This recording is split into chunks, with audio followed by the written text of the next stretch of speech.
Good evening all of you. ఈ సాయంకాల సమయం ముందు మరొక చక్కని అవకాశాన్ని దేవుడు మనకు దయచేశారు.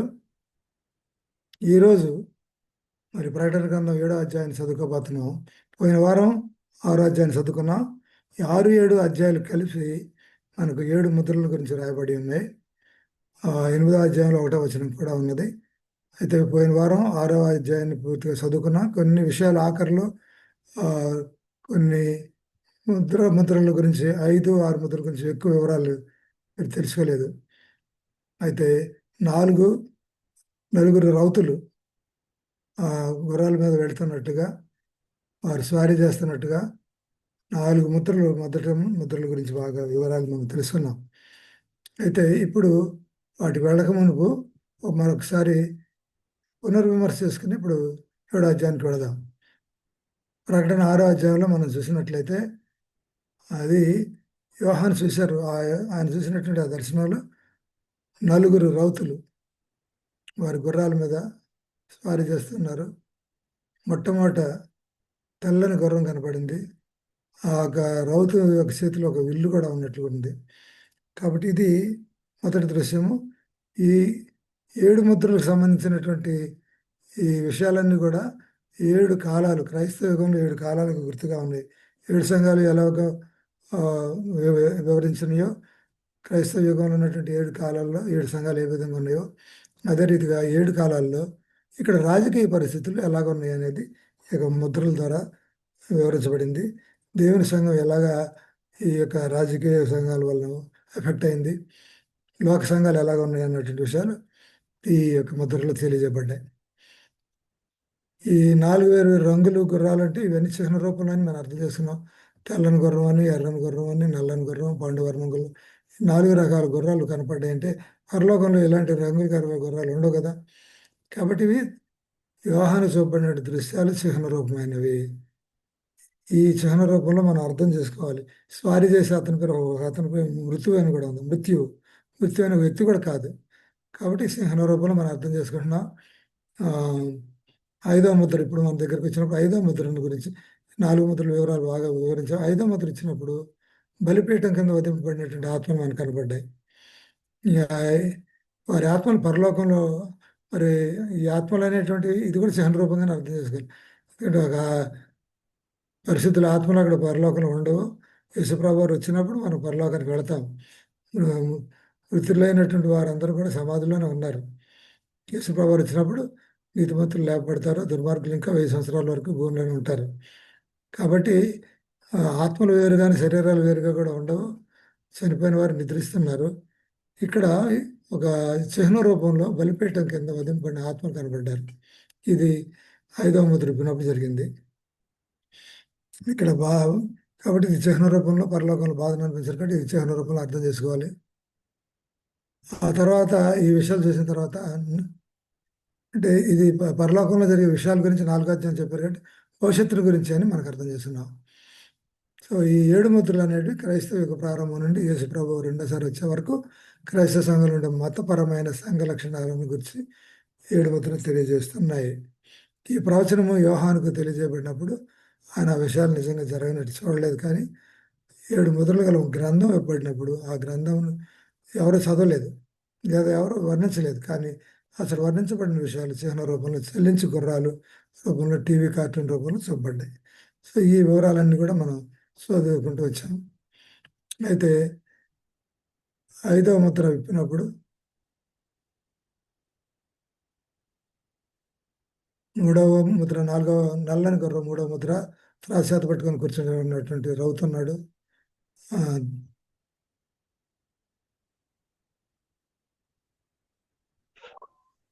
4వ ముద్ర గుడ్ ఈవినింగ్. నేను వాక్యం చెప్పినప్పుడు చదవండి. 4వ ముద్ర ఇది రివిజన్ లాగా మీకు చెప్తున్నాను. ఎందుకంటే 4వ ముద్ర పాండరవర్ణం కలిగిన గుర్రం, అలాగే పాతాళం వంటి సమాధి గుర్తు అని ఇవన్నీ తెలుసుకున్నాం. 5వ ముద్ర విప్పినప్పుడు దేవుని వాక్యం నిమిత్తం తాము ఇచ్చిన సాక్ష్యం నిమిత్తం వధించబడిన ఆత్మలను బలిపీఠం కింద చూశారు. ఈ ఆత్మలు అంటే ఒక గుర్తుగా మనకు ఇవ్వబడింది. కానీ అంటే దేవుని వాక్యం నిమిత్తం తాము ఇచ్చిన సాక్ష్యం నిమిత్తం వధించబడిన ఆత్మలు యోహాను చూశారు. వారు ప్రార్థన కూడా చేస్తున్నారు. నాథా సత్యస్వరూపి పరిశుద్ధుడా, ఎందాక తీర్పు తీర్చకయు మా రక్తం నిమిత్తం భూనివాసులు ప్రతిదండన చేయకి ఉందువు అని బిగ్గరగా కేకలు వేశారు. తెల్లని వస్త్రాలు వారికి వేయబడినట్టుండదు. ఇంకా కొంచెం కాలం విశ్రమించవాలని కూడా వారితో చెప్పబడింది. పరలోకంలోని ప్రజలు భూలోక విషయాల గురించి ప్రార్థించడం జరగదు. మనం అర్థం చేసుకోవాలి ఇది సింహరూపం అని. బలిపీఠం క్రింద నిజమైన ఆత్మలు ఉన్నారని కూడా అర్థం కాదు. దిద్దుబాటు కాలంలో అనేకులు సజీవంగా దహించబడ్డారు, చిత్రహింసలకు గురయ్యారు.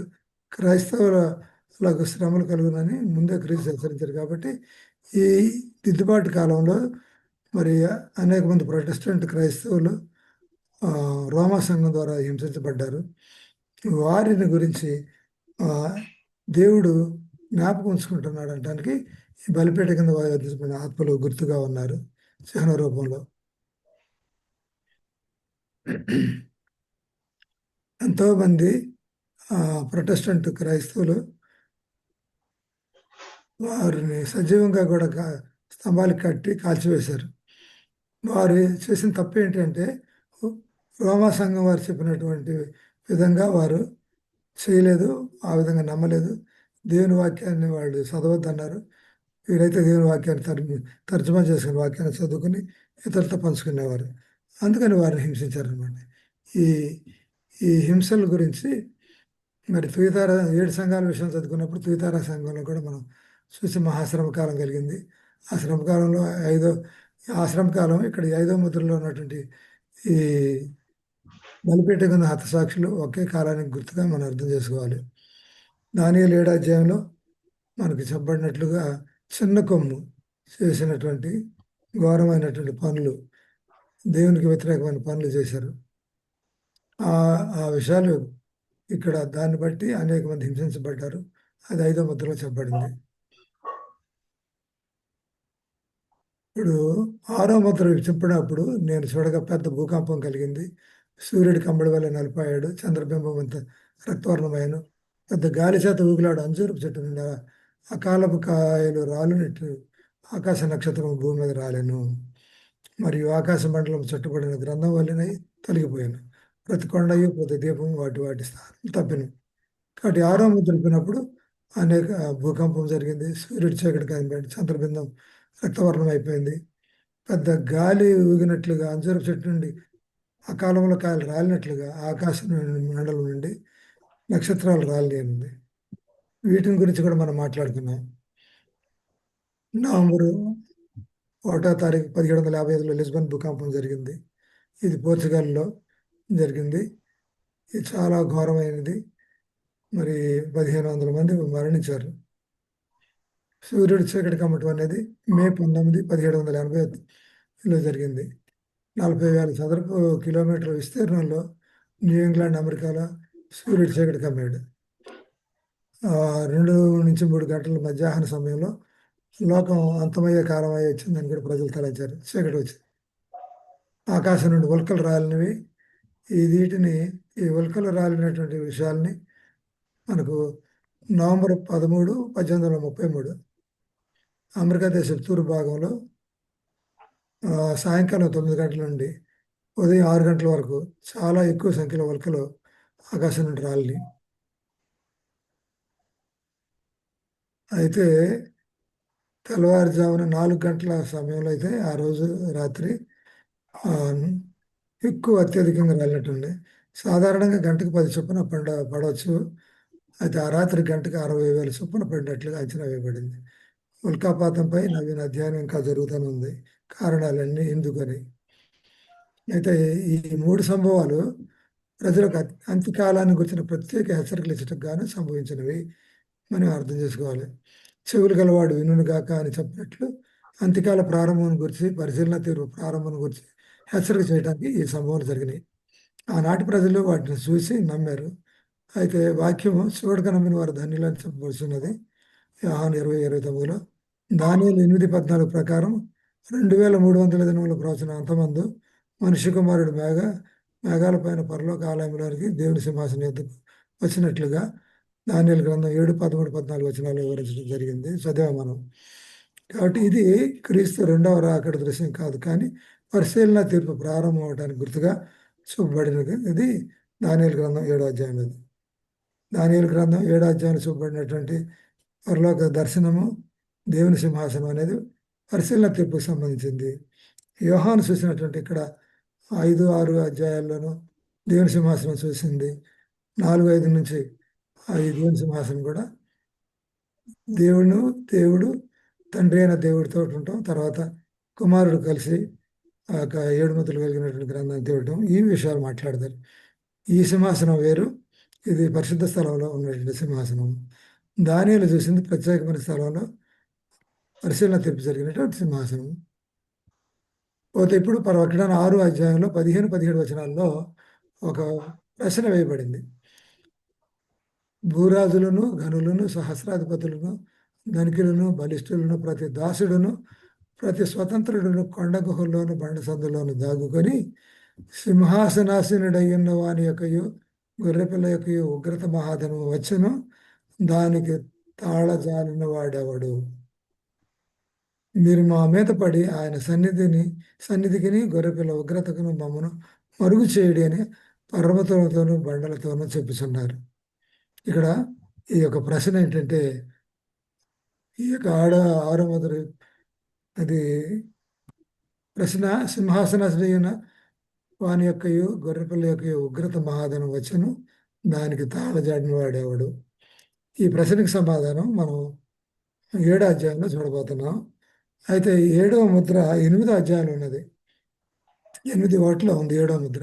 ఆయన 7వ ముద్ర విప్పినప్పుడు పరలోకమందు ఇంచుమించు అరగంట సేపు నిశ్శబ్దంగా ఉన్నట్లుగా చూసాం. ప్రవచనంలో ఒక రోజు ఒక సంవత్సరానికి గుర్తుగా అని మనం హెస్కేల్ 4:6 ప్రకారం తెలుసు. సంవత్సరానికి 12 నెలలు ఉన్నాయి. ఒక రోజునకు 24 గంటలు ఉన్నాయి. కనుక 24 గంటలు అంటే 12 నెలలకు గుర్తుగా మనం తీసుకుంటే 2 గంటలు వచ్చి ఒక నెలకు గుర్తుగా అవుతాయి. ఇప్పుడు నెలకి ప్రవచనంలో ఎప్పుడు కూడా యూదుల క్యాలెండర్ ప్రకారం 30 రోజులు మాత్రమే తీసుకోవాలి. కనుక 2 గంటలు అనేది 30 దినాలకు గుర్తు. ఒక రోజు కింద తీసుకున్నప్పుడు ఒక నెల కింద 2 గంటలు ఒక నెల కింద తీసుకున్నప్పుడు నెల అంటే 30 దినాలు కాబట్టి ఒక నెలకు 2 గంటలు అయినవి. ఈ 2 గంటలు వచ్చి 30 దినాలకు గుర్తు అనమాట. అయితే 30 దినాల సగం 15 దినాలు 1 గంట గుర్తుగా ఉంటుంది. మరి అర్ధగంట నిశ్శబ్దంగా ఉందన్నారు. అర్ధగంట కావాలంటే 7:30 దినములు అర్ధగంటకు సమానం అవుతుంది. ఈ లెక్క మనం ఒకసారి జాగ్రత్తగా మీరు చూడవచ్చు, స్క్రీన్ మీద ఉన్నది. 7:30 దినాలు అర్ధగంటకు సమానం అనమాట. అంటే 7వ ముద్ర విప్పినప్పుడు పరలోకమందు ఇంచుమించు అరగంట సేపు నిశ్శబ్దంగా ఉంది. ఈ నిశ్శబ్దం అరగంట అంటే మన భూలోకంలో లెక్కల ప్రకారం 7:30 రోజులు. ఈ 7:30 రోజులు అంటే దేవుని యొక్క రెండవ రాకడకు గుర్తు. యేసుప్రభువు వారి రాకడ, ఆయన ఈ లోకానికి వచ్చి మనం అందరినీ తీసుకెళ్ళటానికి 7:30 రోజుల్లో జరుగుతుంది. అయితే 7 దినాలు పరిశుద్ధులు భూలోకం నుండి పరలోకానికి ప్రయాణం చేసినట్టుగా స్పిరిట్ ఆఫ్ ప్రాఫెసీలో ప్రవచన వరంలో ఎల్ఎన్ జి బెటమ్ గారు చెప్పారు. కనుక అంటే రక్షించబడిన ప్రజలు 7 దినాలు పరలోకానికి ప్రయాణమై వెళతారు. పోతే అంటే ఇక అర రోజులోనే యేసుప్రభువు రావటము, పరిశుద్ధులను పునరుద్ధరణ చేయటము, ఇంకా పరలోకం వెళ్ళడానికి సిద్ధపడటానికి అర్ధ రోజు మాత్రమే సరిపోతుంది. 7 రోజులు ప్రయాణం అనుకుంది. ఎందుకంటే పరలోకంలో ఉన్నటువంటి వారందరూ సంతోషంతో మనకు ఊరేగింపు జరిగినట్లుగా నెమ్మదిగా పరలోకానికి పరిశుద్ధులందరినీ కూడా తీసుకుని వెళతారని. అందుకని ఆ టైంలో దేవదూతలందరూ కూడా ఈ భూలోకానికి వచ్చారు, యేసుప్రభువు వారు ఈ లోకానికి వచ్చారు కాబట్టి పరలోకంలో నిశ్శబ్దంగా ఉన్నది. తండ్రి మాత్రమే ఎదురు చూస్తూ ఉన్నారు. పోతే ఇప్పుడు 7 ముద్రల గురించి చూసినప్పుడు ఒక్కసారి తెల్లని గుర్రము, ఎర్రని గుర్రము, నల్లని గుర్రం, మూడు ఉన్నాయి. వాటి కాలాలను మనం తీసుకున్నట్లయితే క్రీస్తు 31 నుంచి 100 వరకు మొదటి ముద్రకు గుర్తు కాలం, రెండవ గుర్తు కాలం 100 నుంచి 313 వరకు. తర్వాత నల్లని గుర్రం ఆధ్యాత్మిక అంధకారానికి, కరువుకి గుర్తుగా ఉంది. ఈ కాలాన్ని మనం చరిత్రలో పోల్చుకున్నట్లయితే క్రీస్తు 313 నుండి క్రీస్తు 538 వరకు. ఈ నల్లని గుర్రం అంటే ఈ రౌతు త్రాసు పట్టుకొని కూర్చున్నాడు. ధ్యానారానికి ఒక సేరు గోధుమలని, ధ్యానారంభకు 3 సార్లు అవలని నూనెను ద్రాక్షారసాన్ని పాడు చేయవద్దని కూడా ఒక స్వరం పలుకుతూ విన్నాం. ఈ కాలము క్రైస్తవ సంఘములకు గొప్ప చీకటి కాలము, గొప్ప ఆధ్యాత్మిక కరువు కాలం కూడా మనకు తెలుసు. 4వ ముద్ర తీసుకున్నట్లయితే పాండుర వర్ణము కలిగిన గుర్రం కనబడింది. ఇది వ్యాధి మరణాలకు గుర్తు. దీని కాలాన్ని చరిత్రలో పోల్చుకున్నట్లయితే క్రీస్తు 538 నుండి 1517 వరకు. 5వ ముద్ర బలిపీఠం కింద వధించబడినటువంటి ఆత్మలు వారి ఆత్మ తీర్పు కొరకు ప్రార్థించుట, అంటే ప్రొటెస్టెంట్ కాలంలో దిద్దుబాటు కాలానికి గుర్తుగా ఉంది. అది 1517 నుండి 1555 వరకు ఈ కాలంగా తీసుకోవచ్చు. 5వ ముద్ర కాలం. 6వ ముద్ర కాలము పెద్ద భూకంపము, సూర్యుడు నలుపొగట, ఆకాశ నక్షత్రాలు రాలట. ఇది క్రీస్తు త్వరత రాకడకు గుర్తుగా ఉన్నది. ఆయన రాకడకు గుర్తులు ఇవి ఎక్కడ ఉన్నాయి. తర్వాత అర్ధగంట నిశ్శబ్దం అనేది క్రీస్తు 2వ రాకడకు గుర్తు అనమాట. ఆయన 7వ ముద్ర విప్పినప్పుడు పరలోకం ఇంచుమించు అర్ధగంట సేపు నిశ్శబ్దంగా ఉన్నదని చూశారు. కాబట్టి ఈ అర్ధగంట అంటే 7.5 రోజులు సమానమని మనం లెక్క చేసుకున్నాం. క్రీస్తు ప్రభు ఆయన దూతలు ఈ లోకమునకు వచ్చి పరలోకంలో నిశ్శబ్దంగా ఏర్పడుతుంది. ఇప్పుడు 6, 7 ముద్రల మధ్యకాలంలో 7వ అధ్యాయం చెప్పబడింది. 8వ అధ్యాయం 1లో 7వ ముద్ర చెప్పబడింది. కాబట్టి ఈ అంత్యకాల ఆదేశం మరియు అభయాలు 7వ అధ్యాయంలో మనకి ఇవ్వబడ్డాయి అనమాట. కాబట్టి 7వ అధ్యాయానికి మనకు చదువుకోవడానికి వచ్చాము. పరిశుద్ధులు ముద్రించబడటం అనేది మనం ఎన్నుకున్నటువంటి టాపిక్. ప్రకటన 7వ అధ్యాయం. మనం ప్రకటన 6, 15, 17 వచనాల్లో సింహాసనాసనుడై ఉన్న వాని యొక్కయు గొర్రెపిల్ల యొక్కయు ఉగ్రత మహాదని వచ్చును, దానికి తలజానుడు వాడు ఎవడు అనే ప్రశ్న మనం చూసాం. కాబట్టి ఆ ప్రశ్నకి సమాధానం 7వ అధ్యాయంలో మనకు దొరుకుతుంది. ఇప్పుడు 7వ అధ్యాయాన్ని మనం ప్రారంభిద్దాం. దయచేసి ఇప్పుడు బైబిల్ ఉన్నటువంటి వాళ్ళు 7వ అధ్యాయం చదవమంటారా సార్? 1వ వచనం చదవండి. ఎన్నో 7వ అధ్యాయము వచనం 1వ వచనం మొట్టమొదటి. అటు తరువాత భూమి యొక్క 4 దిక్కులలో 4 దేవదూతలు నిలిచి ఉండి, భూమి మీదనైనను సముద్రము మీదనైనను ఏ చెట్టు మీదనైనను గాలి వీచకుండానట్లు భూమి యొక్క 4 దిక్కుల వాయువులను పట్టుకొని ఉండగా చూచితిని. ఓకే, చూడండి ఇక్కడ ఇప్పటి వరకు ఎందుకు వివరించానంటే ఈ ముద్రల గురించి పూర్తిగా మీరు పోయిన వారం ఎక్కువ అర్థం చేసుకోలేదు. దాని కోసం మరలా రిపీట్ చేయవలసింది. 7వ అధ్యాయంలో 6, 7 ముద్రల మధ్యలో దేవుని ప్రజలు ముద్రించడానికి గురించి మనకు తెలియజేయబడింది అనమాట.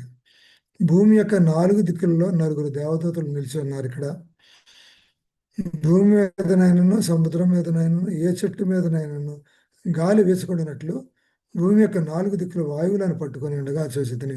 4 దేవదూతలు భూమి యొక్క 4 దిక్కుల్లో ఉండి ఈ భూమి మీద గాలి వీచకుండా మరి పట్టుకొని ఉన్నారంట. భూమి మీద కానీ సముద్రం మీద కానీ ఏ చెట్టు మీద కానీ గాలి వేసుకున్నట్లుగా ఉన్నారు. ఇది మరి ఈ దేవదూతలు వాయువులను పట్టుకున్నారంటే మరి మనుషులుగా మనమైతే వాయువులు పట్టుకోలేరు, కానీ ఈ దూతలు వాయువులు పట్టుకున్నారు. వారు పట్టుకున్నటువంటి గాలులు ఏమిటి? ఇది చిహ్న రూపంలో మనం చదువుకుంటున్నాం. ప్రకటన గ్రంథం అంతా కూడా ప్రత్యేక రూపంలోనే ఉన్నది. కాబట్టి ఇక్కడ నిజంగా గాలులు పట్టుకోలేదు దేవతలు. ఈ గాలులు దేనికి గుర్తుగా ఉన్నాయి? ప్రవచనంలో గాలులు అంటే శ్రమ, యుద్ధం, శక్తులను అరికట్టడానికి దేవునికి ఈ ప్రపంచంలో పనిచేసే శక్తులు ఉన్నాయని, అవి భూమిని మరియు సముద్రాన్ని రక్షిస్తాయని మనకు తెలిసి చెబుతున్నాయి. ఎక్కువ మంది ప్రజలను అంటే సముద్రం అంటే ఎక్కువ మంది ప్రజలకు గుర్తుగా ఉంది. తర్వాత తక్కువ మంది ప్రజలు ఉన్నదానికి భూమికి గుర్తుగా ఉంటుంది. అంటే ఎక్కువ మంది ఉన్న ప్రాంతాలని సముద్రానికి గుర్తుగా బైబిల్లో చిహ్నంలో కూడా చెప్పబడింది. కొద్దిమంది ప్రజలకు గుర్తు భూమి. చెట్లు ప్రభుత్వాలు లేదా పాలకులకు గుర్తుగా ఉన్నారు. ఎందుకంటే బబులోను రాజు గురించి ఒక చెట్టుతో పోల్చబడ్డాడు కదా. ఒక గొప్ప చెట్టును ఉపయోగించినట్లుగా నెబుకద్నెజర్ కళ్ళలో మనకు ఉంది. కాబట్టి పాలకులకు గుర్తుగా ఉన్నారు. ఒకవేళ ఇవి చిహ్న రూపంలో ఉన్నప్పటికీ కొన్నిసార్లు ఇక్కడున్న సందర్భాన్ని బట్టి చూసుకున్నట్లయితే ఈ భూమి మీద చెట్లకి ఆపద జరుగుతుంది, ఈ భూమికి ఆపద జరుగుతుంది. మరి వీటన్నిటికీ నిజంగా ఆపద జరగకుండా కూడా ఇది 4 దేవతలు గాలును పట్టుకుని, ఇది లిటరల్గా కూడా కొన్ని విషయాలు చెప్పుకోవచ్చు. గాలుల్ని అడ్డుకోకపోతే సాతానుడు మొత్తాన్ని భూమిని నాశనం చేయడానికి సిద్ధంగా ఉన్నాడు కనుక ఈ దేవదూతలు నలుగురు దేవుని చేత ఆదించబడి ఈ గాలులు రాకుండా, ఈ విధ్వంసం జరగకుండా, ఈ యుద్ధాలు కలహాలు జరగకుండా వీరున్నారు. ఎందుకు? దేవుని ప్రజలు ముద్రించడానికి ఈ సమయం. 2వ వచనం చూడండి, చదవండి. ప్రకటన 7:2. మరియు సజీవుడగు దేవుని ముద్రగల వేరొక దూత సూర్యోదయం దిశ నుండి పైకి వచ్చుట చూచితిని. భూమికిని సముద్రమునకును హాని కలుగ చేయుటకై అధికారము పొందిన ఆ నలుగురు దూతలతో. ఓకే, ఒక 2 నిమిషాలు చెప్పండి. ఇక్కడ సజీవుడకు దేవుని ముద్ర గల వేరొక దూత సూర్య దిశ నుండి పైకి వచ్చుట చూసితిని. భూమికిని సముద్రమును హాని కలిగజేయుటకై అధికారం పొందిన ఆ నలుగురు దూతలు ఉన్నారు. వీళ్ళు నలుగురు ఉన్నారు, వాళ్ళు వాయువులు పట్టుకుని ఉన్నారు. వారు వీళ్ళు ఉన్న సమయంలో సూర్యోదయం దిక్కు నుండి పైకి వచ్చారు ఒక దూత. సజీవుడైన దేవుని ముద్ర కలిగిన వేరొక దూత ఆ సూర్యోదయం దిక్కు నుండి వచ్చారు. సూర్యోదయ దిక్కు అంటే సూర్యుడు ఉదయించే సమయం, తూర్పు దిక్కు నుంచి వచ్చారని మన అర్థం. తూర్పు నుండి మరొక దూత వచ్చారు కదా, అంటే అతడు దేవుని సందేశంతో పరలోకం నుండి వచ్చారని మనం అర్థం చేసుకోవాలి. ఈ దేవదూతలు మరి శ్రమలు, యుద్ధాలు, కలహాలు మరియు విధ్వంసం రాకుండా అడ్డుకుంటున్నారు. ఎందుకు అడ్డుకుంటున్నారంటే వారు దేవుని సేవకులకు, ఆయన నిజమైన ప్రజల కంటే ముద్ర వేయబడటానికి సమయం ఇస్తున్నారనమాట. ఈ సమయంలో దేవుని ప్రజలు ముద్రించే వరకు ఈ గాలుల్ని ఆపుతున్నట్లుగా మనకి దృశ్యం వ్యవహారం చూశారు. ముద్ర అనేది ఒక యజమాని, ఒక అధికారి యొక్క స్టాంప్ అనమాట, ముద్ర లాంటిది. ఓకే, ఇప్పుడు ఇక్కడ దేవుని ప్రజలు ముద్రించబట్టారంటే దేవుని ప్రజలు అనేటువంటి వాళ్ళు దేవునికి చెందినవారు అని చూపించే ముద్రను కలిగి ఉండబోతున్నారు అనమాట. ఈ ప్రజలు దేవుని ప్రజలు ముద్రించబడాలి అంటే ఇది దేవుని ప్రజలు అన్నట్లుగా ఒక గుర్తు వారి మీద వేయబడాలి. ఇది కూడా చిహ్న రూపంలో నిజంగా ఒక ముద్ర తీసుకొచ్చి వాళ్ళు మసంగా దేరు. ఈ ముద్ర వారి నుదుటిపై ఉంటుంది. దీని అర్థం వారు తమ మనసులో దేవుణ్ణి విశ్వసించాలని మరియు విధేయత చూపాలని ఎంచుకున్నారనమాట. ఇది వారి నొసటి మీద అంటే, నొసటి భాగం అనేది మెదడు యొక్క నొసటి భాగం, నిర్ణయాలు తీసుకునేటువంటి స్థలం అనేది. కాబట్టి వీరు దేవుణ్ణి ఆరాధించడానికి, దేవుని యందు విశ్వాసం ఉంచడానికి, దేవునికి విధేయత చూపడానికి నిర్ణయించుకున్న వారి బిడ్డలకు ఈ యొక్క ముద్ర వేయబడుతుంది. యెహెజ్కేలు 9వ అధ్యాయంలో రచయిత యొక్క శిరాతో ఉన్న వ్యక్తి నిట్టూర్పుతో దుఃఖించే వారిపై ఒక గుర్తు ఉంచడం మనం చూడొచ్చు. 9వ అధ్యాయం చదివినట్లయితే వాళ్ళు ఎందుకు నిట్టూర్పు ఇస్తున్నారు అంటే దేవుని పరిశుద్ధ ధర్మశాస్త్రం విస్మరిస్తూ ప్రజలు చేస్తున్న అన్ని చెడ్డ పనులకు కారణంగా వాళ్ళు నిట్టూర్పులు ఇస్తున్నారు. వారి నొసటి పైన ముద్రించమని కూడా ఇక యెహెజ్కేలు గ్రంథం 9వ అధ్యాయం ఉంది. కాబట్టి ఆ ముద్రకు గుర్తుగా ఇక్కడ దేవుని ప్రజలు ముద్రించడానికి 7వ అధ్యాయంలో చూపబడ్డారు. 7వ అధ్యాయం 3-4 వచనాలు దయచేసి చూడండి. 3 ఈ దూత, మేము ఈ దేవుని దాసులను వారి నొసలియందు ముద్రించు వరకు భూమికైనను సముద్రమునకైనను చెట్లకైనను హాని చేయవద్దని బిగ్గరగా చెప్పాను. 4 మరియు ముద్రింపబడిన వారి లెక్క చెప్పగా వింటిని. ఇశ్రాయేలుల గోత్రములన్నింటిలో ముద్రింపబడిన వారు 144,000 మంది. 144,000 మంది అని ఉంది. ఇశ్రాయేలు గోత్రాలన్నింటిలో ముద్రించబడిన వారు అని ఉంది.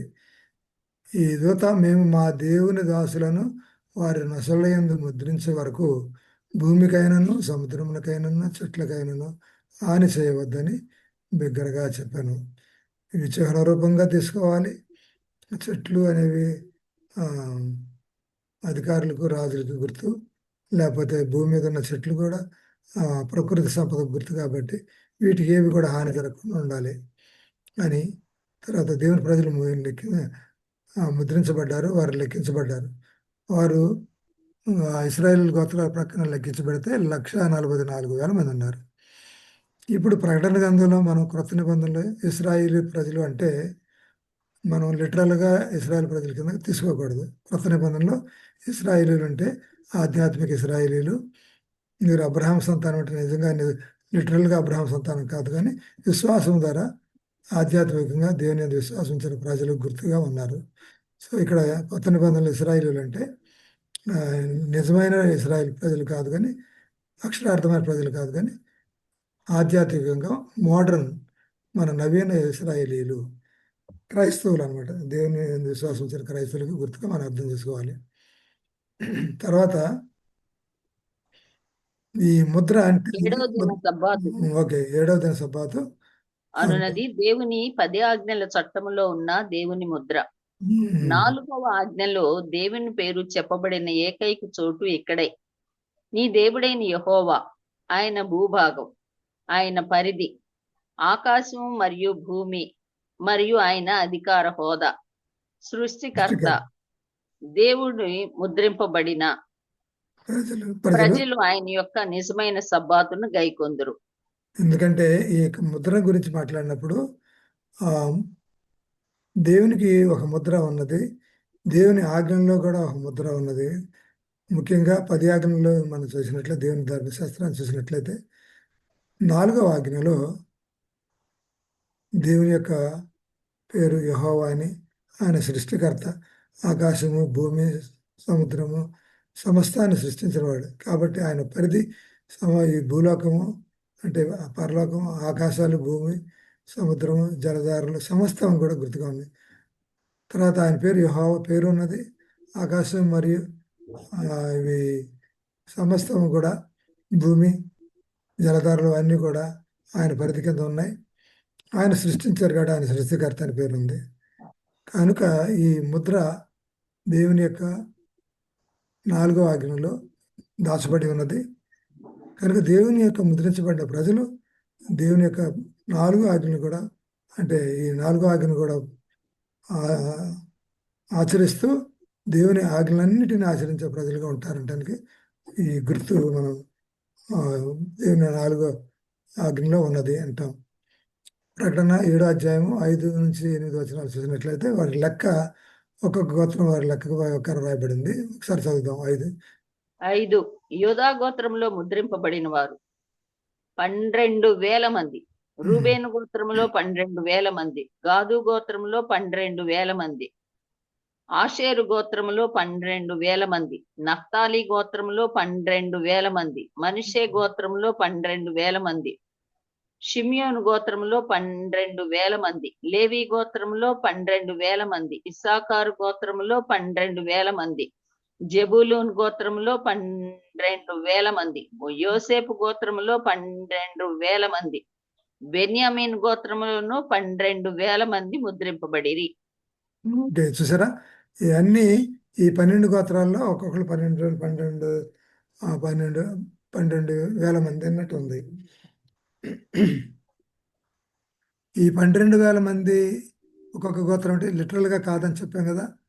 కొత్త నిబంధనలు ఎప్పుడు కూడా ఇశ్రాయేల్ ప్రజలు లిటరల్గా కాదు, ఆధ్యాత్మిక ఇశ్రాయేలీలు అంటే క్రైస్తవులు, దేవుని నమ్మినటువంటి మన దేవుని యందు విశ్వాసించినటువంటి ప్రజలై ఉండాలి.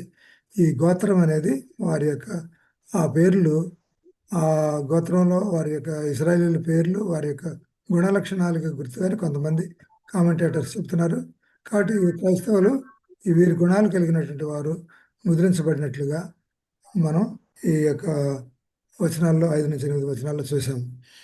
ఇది కూడా చిహ్న రూపంలోనే తీసుకోవాలి. 12,000 మంది ఖచ్చితంగా వాళ్ళు అని, ఎందుకంటే ఆ గోత్రాలు అనేటువంటివి లేవు.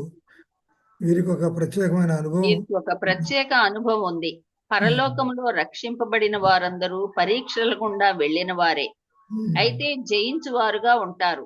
ఈ అంతిమ కాలము పరిశుద్ధులు లోకమంతా సాతానుకు అప్పగించబడ్డాన్ని చూశారు. దుష్టుల నుండి దేవుని కృప పూర్తిగా తొలగింపబడినప్పుడు మరియు సాతాను వారిపై పూర్తి నియంత్రణ కలిగి ఉన్నప్పుడు వారు కృపకాల ముగింపును చూశారు. ఈ అంత్యకాలంలో ముద్రించినప్పుడు ఈ కృపకాలం ముగించడానికి కూడా వీరు ముద్రించబడిన ఈ 1,44,000 మంది అంత్యకాలంలో ప్రజలు కాబట్టి వీరికి ఒక ప్రత్యేకమైన అనుభవం ఉంటుంది. అంటే వీళ్ళు అనేకమైన పరీక్షలు కూడా వెళ్ళిన వాళ్ళే, అయితే వీళ్ళు జయించబడిన వారిగా ఉంటారు. ఈ అంత్యకాలం ప్రజలు అన్నట్టు పరిశుద్ధులు.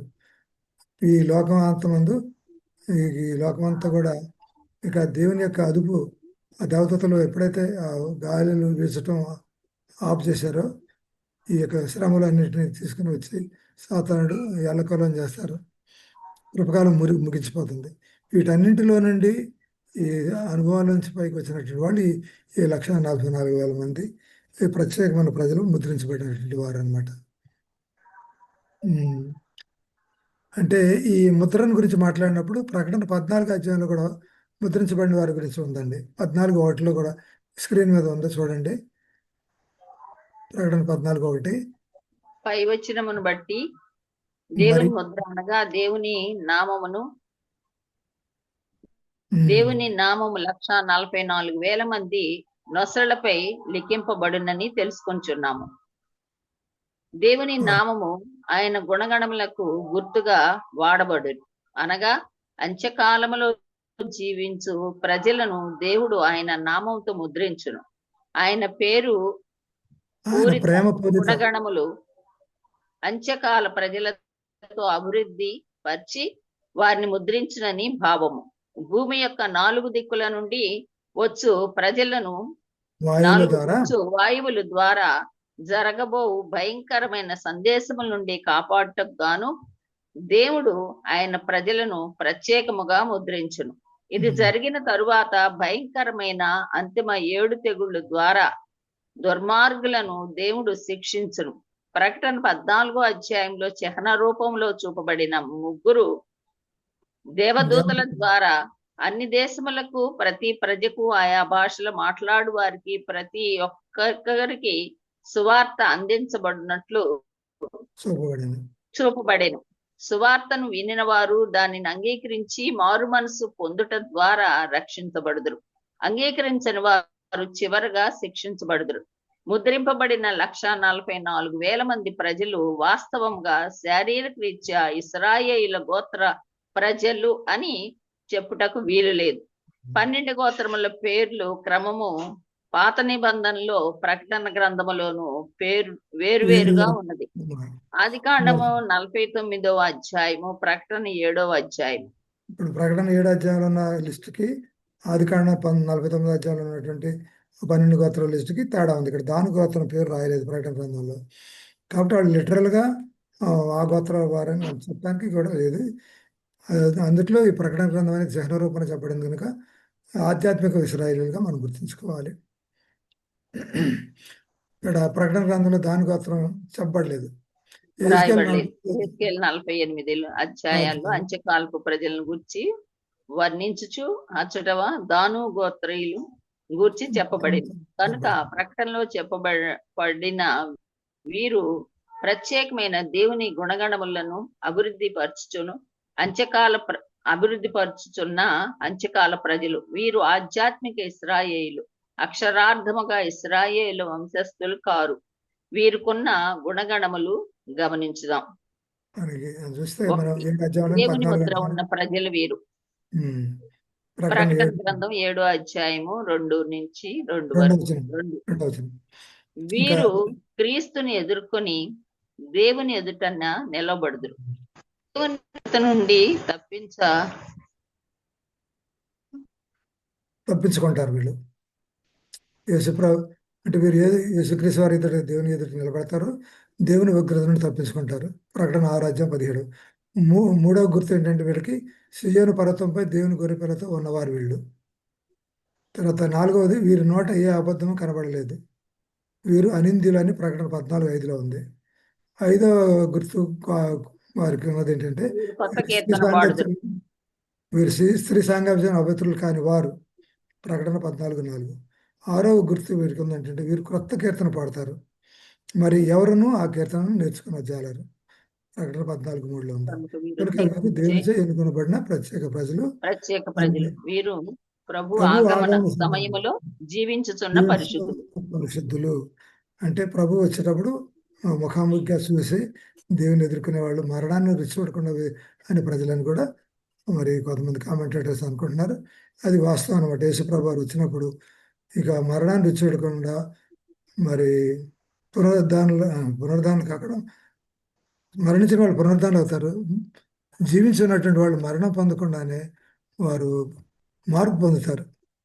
క్షయమైన శరీరం అక్షయతలను ధరించుకుంటుంది. కాబట్టి ఆ మార్పు చెందే ప్రజల కింద యేసు ప్రభువారు వచ్చినప్పుడు జీవించే ప్రజలకు గుర్తు కూడా ఈ పరిశుద్ధులు అని వీళ్ళు 1,44,000 మంది ముద్రించబడ్డారంటే 1,44,000 మంది కూడా ఒక గుర్తు, ఒక ప్రత్యేకమైన ప్రజలకు గుర్తుగా ఇవ్వబడిందని మనం అర్థం చేసుకోవాలి. అంటే వీరు దేవుని యొక్క భయంకరమైన 7 చివరి తెగుళ్ళు దుస్తులపై పడ్డదాన్ని వారు చూసి వారు యాకోబు శ్రమల సమయంలో కూడా అంటిపెట్టుకుని దేవునికి అంటిపెట్టుకుని ఉన్నటువంటి వారు అనమాట. కొన్నిసార్లు మనం ఇది వ్యక్తిగతంగా మనం ఆలోచించినట్లయితే మీరు ఒంటరిగా నిలబడి ఆలోచిస్తుంది కొన్నిసార్లు దేవుని కొరకు. మీ స్నేహితులందరూ తప్పుడు పనులు చేయాలనుకున్నప్పుడు అద్భుతమైన 1,40,000 మందిని గుర్తుంచుకోవాలి మనం. వారు యేసుకు నమ్మకంగా ఉన్నారు, మరియు మీరు కూడా అక్కడ ఉండాలని నిర్ణయించుకోవాలి. మనం పరలోకంలో ఉండాలనుకుంటే ఈ 1,44,000 మంది ఏ విధంగా ముద్రించబడ్డారు? వారు నమ్మకంగా దేవునికి విధేయులుగా జీవించారు కనుక వారు ముద్రించబడ్డారు. అయితే మనం ఇతరుల చేత శోధించబడినప్పుడు, మన స్నేహితులందరూ తప్పుల దారిలో ఉన్నప్పుడు, దేవునికి అవిధేయులుగా జీవిస్తున్నప్పుడు మనం దేవునికి విధేయులుగా ఉంటే మనం కూడా ముద్రించబడతాము. దేవునికి నమ్మకంగా ఉండాలని మనం అర్థం చేసుకోవాలి. మన పరలోకంలో ఉండాలంటే దేవునికి విధేయులుగా ఉంటారని నిర్ణయించుకోవాలి. ఇప్పుడే ఈ భూమి మీద ప్రతి ఒక్కరూ తప్పు మార్గంలో వెళుతున్నట్లు, మరి సాధారణ అనుసరిస్తున్నట్లు తరచుగా మనకు అనిపిస్తుంది. లోకమంతా దేవునికి దూరం అయిపోయారు అనుకుంటున్నాం. కానీ అతి త్వరలో అదంతా మారిపోతుంది. ఆయన వాగ్దానాలను వినమ్రంగా విశ్వసించే దేవుని ప్రజలు ఉంటారు. వారందరూ ఆ రోజున తమ ఇంటికి తీసుకువెళ్ళడానికి యేసు వచ్చినప్పుడు సురక్షితంగా ఉంటారు. కాబట్టి దేవుని యొక్క ప్రజలు ఈ భూలోకంలో ఉంటారు. అందరూ దుర్మార్గులైనా ఎక్కువ మంది దుర్మార్గ ప్రజలు చేసినప్పుడు కూడా ఆయన ప్రజలు ఈ భూలోకంలో కొంతమంది ఉన్నారు. వారిని దేవుడు ముద్రించుకుంటాడు, విధేయులైన ప్రజలు అనమాట. కాబట్టి దేవుడు పరలోకంలో ఉన్నారు, ఆయనకు నమ్మకాన్ని బిడ్డలు ఈ భూలోకంలో ఉన్నారు. దేవుని అదుపులోనే సమస్తం జరుగుతుంది. ఆయన చేయాలంటే మరి సాతానుడైతే ఈ అదుపు దేవుని యొక్క అదుపు కానీ తీసివేసిన వెంటనే దుర్మార్గులందరూ రెచ్చిపోతాం. సాతానుడు ఈ భూలోకానికి ఎన్నో ఇబ్బందులు, కష్టాలు, యుద్ధాలు రప్పించడం జరుగుతుంది. అయితే ఇంకా దేవుని యొక్క అదుపులో మనం ఉన్నాం.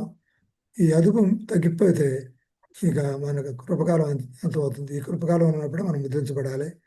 కాబట్టి మనం ఆలోచించుకొని ఈ 1,44,000 మంది మనం జ్ఞాపకం ఉంచుకొని వారు యథార్థంగా నమ్మకంగా ఉన్నారు కనుక ముద్రించబడ, మనం కూడా నమ్మకంగా ఉన్నట్లయితే మనం కూడా ముద్రించబడతాము. మనకు తెలియదు, మరి ప్రభు వచ్చేటప్పుడు మనలో కొంతమంది జీవిస్తూ ఉండొచ్చు. కాబట్టి ఇది అంతకాల సమయం, అంతకాలంలో మనం ఉన్నాను కనుక దేవుని యొక్క రాకడను నిజంగా చూసే ప్రజల్లో మనలో కొంతమంది ఉండవచ్చు. వృద్ధులైన మేము మరి మా సంగతి ఏమో తెలియదు. మరి యవనస్తులైన మీరు దేవుని యొక్క రాకడకు ఎదురు చూసినప్పుడు మరి మన సజీవులుగానే ఉండి ప్రభు యొక్క రాకడిని చూడవచ్చు, వెళ్ళారా చూడవచ్చు. మరణాన్ని రుచి చూడకుండానే పరలోకం వెళ్ళవచ్చు. అదంతా దేవుని యొక్క కృప మీద ఆధారపడింది కనుక మనం ముద్రించబడిన ప్రజల్లో ఉండాలి. దేవుని సత్యాన్ని నాశనం చేయడానికి ముద్రింపబడిన ఈ ప్రత్యేక సమూహం స్వచ్ఛమైన తెల్లని వస్త్రాలు ధరించారు. ఇది యేసు వారికి ఇచ్చిన వారి పరిపూర్ణ గుణము, ప్రవర్తనకు గుర్తు. దేవుని సత్యాన్ని నాశనం చేయటానికి మరియు భూమి నుండి దానిని తుడిచివేయడానికి దుష్టలోకమంతా ఏకమైన కాలములో వారు బయటకు వచ్చిరి. కానీ వారి శక్తిమంతుడైన ప్రభువు ఇచ్చిన బలముతో వారు సత్యం కోసం స్థిరంగా నిలబడిరి మరియు దేవుని ఆజ్ఞలను అనుసరించరి. కాబట్టి వీరు ఎవరైతే దేవుని ఆజ్ఞలను కూడా అనుసరించారు, ఎందుకంటే దేవుని ఆజ్ఞల్లో దేవుని ముద్ర దాచబడి ఉంది. 4 ఆజ్ఞలో వీళ్ళందరూ కూడా దేవునికి విధేయులు అవుతారు అన్నమాట. ప్రకటన 7:9-12 కూడా చూద్దాం. అటు తరువాత నేను చూడగా ఇదిగో ప్రతి జనములో నుండి, ప్రతి వంశములో నుండి, ప్రజల్లో నుండి, ఆయా భాషలు మాట్లాడు వారిలో నుండి వచ్చి ఎవడునూ లెక్కింపజాలని ఒక గొప్ప సమూహము కనబడింది. వారు తెల్లని వస్త్రములను ధరించుకున్న వారై ఖర్జూరపు మట్టలు చేత పట్టుకుని సింహాసనం ఎదుట గొర్రెపిల్ల ఎదుటను నిలవబడి సింహాసనాసీనుడైన మా దేవునికి గొర్రెపిల్లకు మా రక్షణకై స్తోత్రమని మహాశబ్దముతో వెలుగెత్తి చెప్పిరి. 11-12 దేవదూతలు అందరూ సింహాసనం చుట్టూ, పెద్దల చుట్టూను, ఆ 4 జీవుల చుట్టూను నిలవబడి ఉండిరి. వారు సింహాసనం ఎదుట పడిరి. ఆమేన్. యుగ యుగముల వరకు మా దేవునికి స్తోత్రము, మహిమయు, జ్ఞానమును, కృతజ్ఞత, స్తుతియు, ఘనతయు, శక్తియు, మహిమను కలుగును గాక అని చెప్పుచు దేవునికి నమస్కారం చేసిరి. ఆమేన్. చనిపోయింది ఆయన కూడా ఇది పెట్టు వచనాలని భావం మనం తీస్తే చెప్పలేమన్నా. చక్కగా అర్థమవుతుంది. అంటే ఇంకా 1,44,000 మందే కాదు రక్షించబడేది. మన అయ్యో ఎంతమంది అంటే, ఇదిగో ప్రతి జనంలో నుండి, ప్రతి వంశంలో నుండి, ప్రజల్లో నుండి, ఆయా భాషలు మాట్లాడే వారిలో నుండి వచ్చి ఎవడూ లెక్కించలేని గొప్ప సమూహం కనబడింది. వారు తెల్లని వస్త్రం ధరించుకున్న వారై ఖర్జూరపు బట్టలు చేత పట్టుకొని సింహాసనం ఎదుటను గొర్రెపిల్ల ఎదుటను నిలవబడి, మరి సింహాసనాసీనుడైన మా దేవునికి, గొర్రెపిల్లకు, మా రక్షణకై స్తోత్రం అని మహాశబ్దం తెలుగుతూ చెప్పారు. దయచేసి ఎవరో అన్మ్యూట్ చేసుకున్నారమ్మా, మ్యూట్ చేసేయండి. మ్యూట్ చేసుకున్నారండి. ప్రతి జనము నుండి కూడా, అంటే 1,44,000 మంది వాళ్ళు ప్రత్యేకమైన జనం. ఇంకా లెక్కలేనంత మంది కూడా దేవుని యొక్క ప్రజలు, రక్షించబడిన ప్రజలు, ఎవడను లెక్కింపజాలని యొక్క గొప్ప సమూహం కూడా యోహాను చూశారు. వారు దేవుని స్థితించడం కూడా మనం ఇక్కడ చూసాం. తర్వాత 13వ వచనం చూస్తే, పెద్దలతో ఒకడు తెల్లని వస్త్రమును ధరించుకొని ఉన్న వీరెవరు, ఎక్కడి నుండి వచ్చిరని నన్ను అడిగెను. 14. అందుకు నేను, అయ్యా నీకే తెలియననగా అతడు ఈలాగు నాతో చెప్పెను, వీరు మహాశ్రమల నుండి వచ్చిన వారు, గొర్రెపిల్ల రక్తంలో తమ వస్త్రములను ఉతుకుకొని వాటిని తెలుపు చేసుకొనిరి. 15. అందువలన వారు దేవుని సింహాసనం ఎదుట ఉండి రాత్రింబగళ్ళు ఆయన ఆలయములో ఆయనను సేవించుచున్నారు. సింహాసనాసీనుడైన వాడు తానే తన గుడారము వారి మీద కప్పును. కాబట్టి ఇక్కడ ఈ పెద్దల్లో ఒకడు తెల్లని వస్త్రాలు ధరించుకున్న వీరు ఎవరని అడగటం జరిగింది. అయ్యా మీకే తెలుసని యోహాను గారు అన్నారు. అయితే వారి గురించి, ఈ ప్రత్యేకమైన జనం ఏంటంటే 1,44,000 మంది గురించి అనుకోవచ్చు మనం. వీరు మహాశ్రమల నుండి వచ్చిన వారు, గొర్రెపిల్ల రక్తంలో తమ వస్త్రములు ఉదుకొని వాటిని తెలుపు చేసుకున్నారు. అందువలన వారు దేవుని సింహాసనం ఎదుట ఉండి రాత్రింబగళ్ళు ఆయన ఆలయంలో ఆయనను సేవించున్నారు. సింహాసనాసనం వాడు తానే తన గుడారమును వారి మీద కప్పును అని కూడా ఇక్కడ ఉన్నది. అయితే ఈ స్వచ్ఛమైనటువంటి గుణం వారికి ఎలా వచ్చింది? వారు గొర్రెపిల్ల రక్తాల వస్త్రాలను కడుక్కున్నారని ఉంది. అంటే యేసుప్రభువు మరణము ద్వారా సాధ్యపడిన క్షమార్పణను వారు అంగీకరించారు, మరియు వారు తమలో ఆయన పరిపూర్ణ జీవితాన్ని గడపడానికి ఎంచుకున్నారు. వారు తమ సొంత పాప గుణమునకు బదులుగా యేసు గుణమును ఎంచుకున్నారు. రోజు రోజుకు, గంట గంటకు వారు ఆయన మార్గాలను ఎంచుకుంటూ ఉన్నారు. ఆయన వారికి ఇచ్చిన బలంతో మరియు శోధన వచ్చినప్పుడు వారు లొంగటానికి నిరాకరించారు. తమ జీవితాల నుండి అన్ని పాపాలను మరియు చెడ్డ స్వార్థాన్ని తీసివేయమని వారు యేసుకి మొరపెట్టిరి. వారికి కొంత సమయం పట్టింది. ఒక పాపపు లక్షణంపై విజయం సాధించినందున పరిశుద్ధాత్మ వారు అధిగమించవలసిన మరికొన్ని విషయాలను చూపించరు. వారు విజయం కోసం యేసుకు మళ్ళీ మొరపెట్టెదరు. ఈ విధంగా మనం, ఎందుకంటే వాళ్ళకి స్వచ్ఛమైన గుణం ఎలా వచ్చిందంటే, దేవుని యొక్క గొర్రెపిల్ల రక్తంలో వారు వస్త్రాలను కడుక్కున్నారు. అంటే యేసుప్రభు వారు ఆయన చేసిన త్యాగం ద్వారా మనకు మన పాపాలకు క్షమాపణ సాధ్యమైంది. కాబట్టి ఎవరైతే మనం ప్రభువును అంగీకరించి మేము తప్పు చేసామని పశ్చాత్తాపడి అడిగినప్పుడు దేవుడు వారి పాపాలు క్షమిస్తారు. కాబట్టి ఆ విధంగానే ఈ ప్రజలందరూ కూడా, ఈ ముద్రించబడిన వారు దేవుని ఎదుట వారి పాపాలు ఒప్పుకొని క్షమించబడిన వారై వారు రోజు రోజుకి, గంట గంటకు వారు ఆయన మార్గాలను ఎంచుకుంటూ వచ్చారు అనమాట. మంచి మార్గాలు ఎంచుకుంటూ దేవునికి విధేయులై జీవించారని. తర్వాత వారికి శోధనలు వచ్చినప్పుడు బలం కోసం దేవుని ప్రార్థించారు. అదే రీతిగా మనం కూడా ఈ సాతానికి లొంగిపోకుండా మనకు శోధనలు వచ్చినప్పుడు, దేవా మాకు శక్తిని ఇవ్వండి అని మనం కోరాలి. అడిగినప్పుడు దేవుడు మనకు శక్తిని ఇస్తారు. యేసుప్రభు వారికి మరలించుకోవాలి. మరి ఇలాగా జయించడానికి కొన్నిసార్లు సమయం పట్టొచ్చు. అయితే ఒక పాపాన్ని జయించడానికి మనం విజయం సాధించడానికి కొంత సమయం పెట్టింది. అప్పుడు పరిశుద్ధాత్ముడు శక్తినిచ్చారు. మరలా మనలో ఇంకా అధిగమించాల్సినవి ఏమైనా ఉంటే పాపాలు ఏమైనా టైం వాటిని పరిశుద్ధాత్ముడు చూపిస్తాడు. వాటిని చూపించినప్పుడు మరలా మనం పశ్చాత్తాపడి వాటిని విడిచిపెట్టుకోవాలి.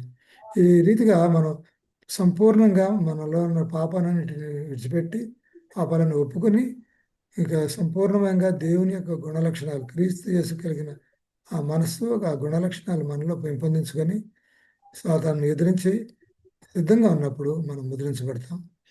కాబట్టి ఈ రీతిగా ఆ, ఈ యొక్క పరిశుద్ధీకరణ అనేది క్రమంగా జరుగుతుందన్నమాట. అప్పుడు ముద్రించబడతాం. ఎందుకంటే వారు ఎవరైతే యేసు దగ్గరకు వచ్చిన కొద్దీ వారు ఆయన అందమైన గుణశీలమును గురించి ఎంతో ఎక్కువగా తెలుసుకున్నారు. వారు తమకు తాము మరింత పాపులమని చూశారు మరియు వారు తమ నుండి పాపాన్ని తీసివేయమని మరియు ఆయన పరిపూర్ణమైన గుణములో తమ పేద శరీరములను కప్పి ఉంచమని యేసుకు ఎక్కువగా ప్రార్థించిరి. చివరగా యేసు గుడారములో తన పనిని ముగించినప్పుడు నీతిమంతులందరూ నీతిమంతులుగా ఉంటారని ఆయన ప్రకటించే సమయం వస్తుంది. ఆయన వారికి తన పరిపూర్ణమైన శీలమును గుణమును ఇచ్చును. పరలోక పుస్తకాల్లోని పాపాలు క్షమింపబడి కొట్టివేయబడును. ఇప్పుడు ఎప్పుడైతే మనం మన పాపాలు ఒప్పుకొని దేవుడు పరిశుద్ధాత్ముడు మనకు చూపించినప్పుడు మనం ఆ బలహీనతల నుండి ఒప్పుకొని వాటిపైన విజయం పొందినప్పుడు, అంటే ఎవరైతే ఈ పాపం పైన విజయం పొందుతారో జయాన్ని పొందుతారో జయించబడిన వారు ముద్రించబడతారు. ఒక విధంగా మనం చూసుకోవాలంటే ఈ ముద్ర అనేటువంటిది పాపం జయించిన వారికి ఇవ్వబడుతుంది. దేవుని ఆజ్ఞకు విధేయులైనటువంటి దేవుని యొక్క చట్టానికి విధేయులుగా జీవించే వారికి కూడా ముద్ర ఇవ్వబడుతుంది. తర్వాత ముద్ర అనేది పరిశుద్ధాత్మ ద్వారా కూడా ముద్రించబడటం జరుగుతుంది అన్నమాట. 3 రకాలుగా మనం అంత్యకాలంలో ప్రజలు ముద్రించబడాలి. పరిశుద్ధాత్మ ద్వారా ముద్రించబడాలి. తర్వాత ఆజ్ఞల లోబడుట ద్వారా ముద్రించబడాలి. అదే రీతిగా పాపాన్ని జయించడం ద్వారా మనం ముద్రించబడతాం అనమాట. ఈ 3 రకాలైనటువంటి ముద్రలు ఉన్నవి. ఈ మొదటి రకం ముద్ర ఆజ్ఞకి సంబంధించింది అవ్వచ్చు. అయితే మొట్టమొదటి పరిశుద్ధాత్మతో మనం మారు మనసు పొంది పరిశుద్ధాత్మ ద్వారా మన పాపాలు ఒప్పుకోకపోతే మనం ముద్రించబడలేదు. కాబట్టి మొట్టమొదట పరిశుద్ధాత్మ చేత మనం ముద్రించబడాలి. ఇవన్నీ కూడా ఈ 3 క్రియలు మన జీవితాల్లో జరుగుతాయి. అప్పుడు ముద్రించబడతాం. అయితే దుర్మార్గులు అయితే ఉంటారు కొంతమంది, వారు కూడా ముద్రించబడతారు. ఎందుకంటే వారి జీవితకాలం దుర్మార్గ పనులు చేయడానికే ఒప్పుకున్నారు కాబట్టి వారు అవిధేయులుగానే ఉండిపోతారు. వారు నిత్యనాశనానికి ముద్రించబడతారని ఉంది. దేవుడి చూపిన ప్రేమను వారు ద్వేషించారు. ప్రేమను అంగీకరించకుండా ఆ విధంగా నాశనం అయిపోతారు. అయితే మనం ఆ విధంగా దుర్మార్గం లేఖలో కాకుండా మన పాపాలు క్షమించబడి మరి మనం ఎప్పుడైతే దేవుని యొక్క పరిపూర్ణ గుణశీలాన్ని మనం పొందుతామో అప్పుడు మన పరలోకంలోని పాపాలన్నీ కూడా క్షమించబడి అవి కొట్టివేయబడతాయి. అప్పుడు మన పరలోకాన్ని అర్హులం అవుతాం. కనుక ఈ యొక్క 7వ అధ్యాయంలో మనకు చెప్పబడినటువంటి సత్యం ఏంటంటే మనం దేవుని ప్రజలుగా పరిశుద్ధులు ముద్రించబడాలి. ఈ ముద్రించబడటం అనేది దేవుని యొక్క గుణగణాలను మనలో అభివృద్ధి పరచుకుంటాం ద్వారా, దేవుని విధేయులుగా ఉండటం ద్వారా, దేవుని ఆజ్ఞకి విధేయులుగా జీవించడం ద్వారాను పరిశుద్ధాత్మకు లోబడి పరిశుద్ధాత్మ ద్వారా మనం ముద్రించడం జరగదు. ఎందుకంటే యేసుప్రభువు వారు కూడా ఈ లోకంలో జీవించినప్పుడు పరిశుద్ధాత్మతో ఆయన బాప్తిసం తీసుకున్న పరిశుద్ధాత్మతో ఆయన అభిషేకం పొందారు. అదే రీతిగా మనం మారు మనసు పొంది పాపాలను విడిచిపెట్టినప్పుడు బాప్తిసం తీసుకున్న మనం కూడా పరిశుద్ధాత్మ ద్వారా ఆ యొక్క ముద్రించబడతాం. ఆ పాప జీవితాల నుంచి మనం మార్పు పొంది పరిశుద్ధాత్మతో ముద్రించబడతాం. ఆ తర్వాత దేవుని ఆజ్ఞకి లోబడి ద్వారా ముద్రించబడతాం. అక్కడికి పాపాన్ని జయించడం ద్వారా మరి విమోచన ముద్రగా అంత్యకాలంలో ముద్రించబడతాం. అప్పుడు దేవుడు వచ్చినప్పుడు దేవునితో ఉండటానికి ప్రత్యేకమైనటువంటి 1,44,000 మందితో పాటు మరి ఇంకా రక్షించబడిన వారి లెక్కకు మించిన వారు అందరూ ఉన్నారు. కనుక ఆ రక్షించబడినటువంటి సమూహంలో మనం కూడా ఉండాలని మనం ప్రార్థించుదాం. ఆ రకంగా జీవించడానికి దేవుడు మనందరికీ సహాయం చేయను కాక. ఆమేన్. ఆమేన్.